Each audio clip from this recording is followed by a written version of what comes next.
अपने YouTube channel गुमनाम historical fact में कुरान सीरीज पर बात कर रहे हैं और आज हम कुरान सीरीज में जिस पारे का जिक्र करेंगे वो है पारा नंबर 16 यानी 16वें पारे का जिक्र करेंगे।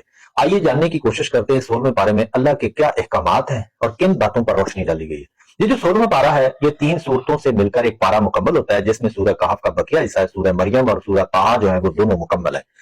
तो सूरह कहफ का वो बकिया हिस्सा जो 15वें के बाद 16वें में जो इख्तितामिया आता है, तो इसके अंदर दो बातों का दो जो है वो किस्से इसमें बड़े अहम है। इसके अंदर हजरत मूसा और खिजर अलैहिस्सलाम का वो वाकया, वो किस्सा है जिसके अंदर खिजर अलैहिस्सलाम 3 वाकयात करते हैं। और इसके साथ साथ जो है वो जुल्कुरनैन का किस्सा है जो याजूज और माजूज के कुछ मजलूम कौम को बचाने के लिए लोहे और तांबे की एक दीवार खड़ी कर देते हैं। जी हाँ, तो इसके अंदर जब मूसा अलैहिस्सलाम जो अल्लाह से हम कलाम होते थे, तो एक दिन अल्लाह रब्बुल इज्जत ने बताया कि ए मूसा, आपसे ज्यादा भी कोई इल्म रखने वाला है। तो मूसा अलैहिस्सलाम बड़े हैरान हुए कि मैं वक्त का पैगंबर हूं और वो कौन हो सकता है। और फिर अल्लाह ने बताया कि वो फलां जगह पर मिलेगा। तो मूसा अलैहिस्सलाम ने उसको तलाश किया और इल्म सीखने की दरखास्त की। तो खिजर अलैहिस्सलाम ने इस शर्त पर आप हजरत मूसा अलैहिस्सलाम की दरखास्त कबूल की कि आप सवाल नहीं करेंगे। तो फिर 3 ऐसे हैरान कुन वाकयात हुए। तो आइए जानने की कोशिश करते हैं वो 3 वाकयात क्या हैं। कुरान करीम में आता है सबसे पहले कश्ती में सुराख करने का वाकया आता है कि खिजर अलैहिस्सलाम ने एक गरीब की कश्ती में सुराख कर दिया, वो जिसमें बैठे थे उसी में सुराख कर दिया। मूसा अलैहिस्सलाम ने इतराज किया, लेकिन आखिर ये मालूम हुआ कि वो दूसरे किनारे पर एक जालिम बादशाह था जो अच्छी कश्तियां जो थी वो छीन रहा था। अगर ये कश्ती भी सही सलामत रहती तो वो जो जालिम बादशाह था वो उसकी कश्ती छीन लेता, तो वो यतीम बच्चा जो था, वो गरीब बच्चा जो था, वो कल उसके लिए मुश्किलात होती। तो इस तरीके से अल्लाह रब्बुल इज्जत इरशाद फरमाते हैं कुरान करीम के अंदर, वअम्मा सफीना फकानत लिमसाकीन यामलून फिल बहर। जी हाँ, तो इसके बाद दूसरा बड़ा जो वाकया हजरत खिजर अलैहिस्सलाम करते हैं मूसा अलैहिस्सलाम के साथ, वो है बच्चे का कत्ल। बच्चे का कत्ल इस तरह के खिजर अलैहिस्सलाम ने एक मासूम बच्चे को कत्ल कर दिया। वक्त का पैगंबर मूसा कलीमुल्लाह बड़ा हैरान हुआ, लेकिन फिर उस पूछने पर, इसरार करने पर खिजर अलैहिस्सलाम ने बताया कि वो बच्चा बड़ा होकर वालिदैन को कुफर में डाल देता, इसलिए अल्लाह ने इस बच्चे से बेहतर औलाद अता करने का फैसला किया है। तो अल्लाह ने कुरान करीम में इरशाद फरमाया, व अम्मल गुलाम फकाना अबूहु मुमिनीन फखशीना। जी हाँ, तो इसके बाद तीसरा जो वाकया खिजर अलैहिस्सलाम करते हैं वो दीवार की तामीर करते हैं। तो हजरत मूसा और खिजर अलैहिस्सलाम एक बस्ती से गुजर रहे थे, तो उस कौम ने पानी तक न पूछा, तो खिजर अलैहिस्सलाम ने वहां एक गिरती हुई दीवार को खड़ा कर दिया। मूसा अलैहिस्सलाम फिर हैरान हुए, इन लोगों ने हमारे साथ क्या सलूक किया और हम इसके साथ क्या कर रहे हैं।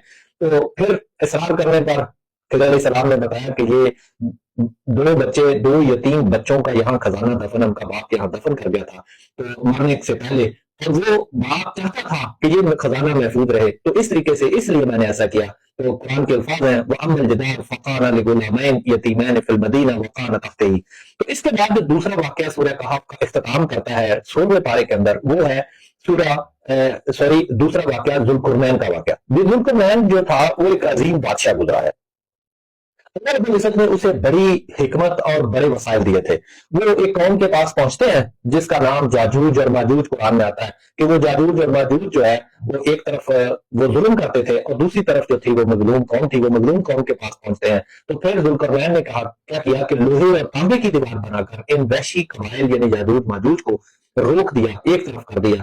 अल्लाह रब्बुल इज्जत के इस 16वें पारे के अंदर इस पर जो है वो याजूज माजूज पर रोशनी डाली गई है, जुल्करनैन के किस्से पर रोशनी डाली गई है।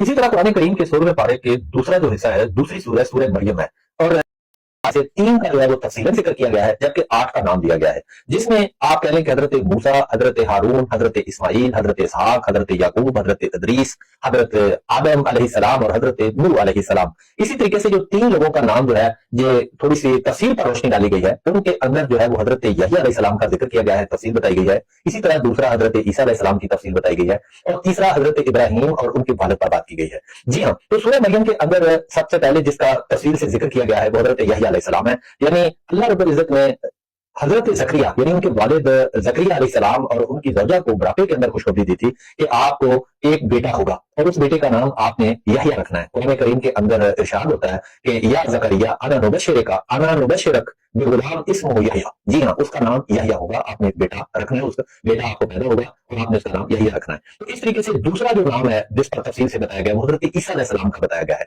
हजरत ईसा अलैहिस्सलाम के बारे में बताया जाता है कि हजरत मरियम अलैहिस्सलाम को बगैर शौहर के जो था वो बच्चा पैदा हुआ है, बेटा दिया, जो पैदाइश के वक्त बोलता था। हजरत ईसा अलैहिस्सलाम जब पैदा हुए उस वक्त वो कुव्वत मुहय्या रखते थे, यानी बात करने की कुव्वत रखते थे। बच्चे बोलते तो नहीं है, लेकिन हजरत ईसा अलैहिस्सलाम जो थे वो अपने पैदा होते वक्त ही बोलते थे। तो इस बारे में बताया गया है جو کہ قرآن کریم کے اندر ارشاد ہوتا ہے ان عبداللہ آتانا الکتب وجعلنا نبیا، یعنی ہم نے اسے نبی تک بنایا اور وہ بچپن کے اندر بولتا تھا۔ اس طریقے سے تیسرا جو پیغمبر کے بارے میں بتایا گیا اس میں جو ذکر آتا ہے تفصیل سے، حضرت ابراہیم اور ان کی والد پر بات کی گئی ہے۔ حضرت ابراہیم علیہ السلام نے اپنے والد کو شرک سے روکا لیکن وہ نہ رکے، تو حضرت ابراہیم علیہ السلام کا اپنے والد کو روکنے کے بارے میں بتایا گیا ہے کہ انہوں نے کہا یا ابتی انی قد جاءنی من العلم وما لم یاتک، یعنی جو میں جانتا ہوں آپ بہتر ہے کہ آپ اس کی طرف آئے، لیکن وہ نہ مانے، ایسا نہ ہوا۔ اس طریقے سے سورہ مریم کا جو ہے اس کے اندر مکمل ہوتی ہے اور اس کے بعد سورہ طٰ شروع ہوتی ہے۔ سورہ طٰ جو ہے اس کے اندر تین بڑی اہم باتیں ہیں۔ سب سے پہلے تو نبی اکرم صلی اللہ علیہ وسلم کو ایک تسلی دی جاتی ہے کہ آپ اپنے جو بلاغت کا سلسلہ ہے، آپ اپنے جو لوگوں کو نصیحت کرنے کا سلسلہ ہے، آپ اسے بخوبی جاری رکھیں۔ آپ قرآن کے اس ابلاغ دعوت کے جتنا بھی گام آتے ہیں تو اس میں مشقت آتی ہے، آپ اس کے اندر تسلی رکھیں، آپ اس کے اندر پریشان نہ ہو۔ تو اس کے اندر ہر کوئی ایمان نہیں لائے گا، اللہ نے قرآن کریم کے اندر سورہ طٰ میں بتا دیا کہ ہر کوئی ایمان نہیں لائے گا، انما انت منذر من یخشیٰ، یعنی اللہ کا جس کے اندر خوف ہوگا وہی اس کی طرف لوٹے گا، دوسرے بندے کا اس سے کوئی کام نہیں ہے۔ تو اس طریقے سے جو دوسرا بڑا اس کے اندر سورہ طٰ کے اندر بتایا گیا وہ حضرت موسیٰ علیہ السلام کا بڑا تفصیلی ذکر کیا گیا ہے، تفصیلی قصہ بتایا گیا ہے کہ وہ اللہ سے ہم کلام ہوتے تھے، وہ پہلے بچے تھے تو پھر کیا ہوا کہ دریا میں صندوق کے اندر بہا دیے گئے، پھر فرعون کا ظلم بتایا گیا ہے، پھر موسیٰ علیہ السلام اور اس کی قوم کو نجات دے دی گئی، پھر جادوگروں کا ایمان لے آنا، پھر اس پر بات ہوتی ہے۔ تو اس طریقے سے بنی اسرائیل کا مصر سے نکل جانا اس پر بات ہوتی ہے، فرعون کی ہلاکت ہوتی ہے، پانی میں غرق کر دیا جاتا ہے، پھر وہ سامری کا جو کہ ایک بت بناتا ہے، پھر اس گمراہی پر بات ہوتی ہے۔ اللہ کا قرآن میں ارشاد ہے انک اوحی الینا، یعنی یہ چیزیں سب چیزیں ہوتی ہیں۔ پھر اس کے بعد جو ہے وہ حضرت آدم علیہ السلام کا قصہ سورہ طٰ کے اندر جو ہے وہ بتایا گیا، جو کہ آخری حضرت پارہ نمبر 16 میں جو اختتام کرتا ہے۔ تو اس کے اندر حضرت آدم علیہ السلام کو پیدا کیا گیا، یہ بتایا گیا، فرشتوں کو حکم دیا کہ وہ سجدہ کریں، انہوں نے سجدہ کیا سوائے ایک شیطان کے۔ تو اس طریقے سے جو تھا پھر وہ اس شیطان نے جب حضرت آدم علیہ السلام کو پیدا کیا گیا تو اسے پھر جٹلایا، پھر اسے برگلایا بھی، وہ جنت میں جب چلے گئے تو اما ہوا اور حضرت آدم علیہ السلام کو برگلایا بھی۔ تو اس طریقے سے اللہ رب العزت قرآن کریم میں ارشاد فرماتے ہیں وَقُلْنَا يَا آدَمْ إِنَّ هَذَا عَدُوٌّ لَكَ وَلِزَوْجِكَ، کہ یہ ابلیس تیرا بھی دشمن ہے اور تیرے گھر والوں کا بھی۔ اس طریقے سے قرآن کریم کا 16واں پارہ جو ہے وہ مکمل ہوتا ہے۔ اللہ تعالیٰ سے دعا کرتے ہیں اور امید کرتے ہیں کہ آپ کو 16واں پارہ پڑھنے، سمجھنے اور اس پر عمل کرنے کی آپ بھی کوشش کریں گے اور ہم بھی انشاءاللہ تعالیٰ۔ اللہ تعالیٰ آپ کا اور میرا